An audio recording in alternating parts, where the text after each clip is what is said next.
Харам дегенimiz ол тыйым салынған деп түсінеміз. Халал деген ол рұқсат етілген деген. Үйіндегі әке шешесінің, анасының істеп жатқан тамағын ішпей қою, немесе әрбір мынау халалды харам деп айту бұл надандық.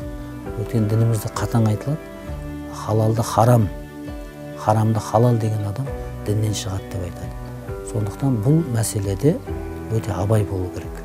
Ал енді өзіміздің мұсылман мейлі ол намаз оқымай жүрген болсын, немесе кейбір шариғаттағы кейбір амалдарды орындай алмай жүр.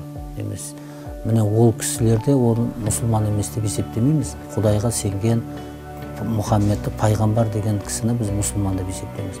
Оның дайындаған тамағы, оның сойған мал еті ол халал болып есептелінеді. Мұсылман болдым деп тек харам халалға бөліп өзін бір қиын бір неге жолға салу бұл дұрыс емес. Жолды қиындатпау керек. Исламды қиындатуға болмайды. Пайғамбарымыз саллаллаху алейхи уассалам өзінің хадисінде дінді жеңілдетіп жеткізіңдер деді. Оны қиындатпаңдар дейді. Дін мәселесінде терең кетуге болмайды. Көп күмәндана беруге де болмайды. Құдайға шүкір, біздің қазақ халқы бұрыннан мұсылман халқы, Құдайға сенетін халық.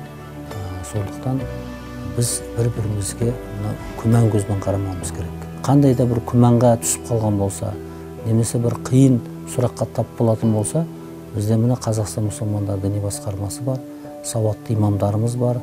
Солардан пәтуа сұрап, солардан мынау сұрақтарына жауап алуына болады.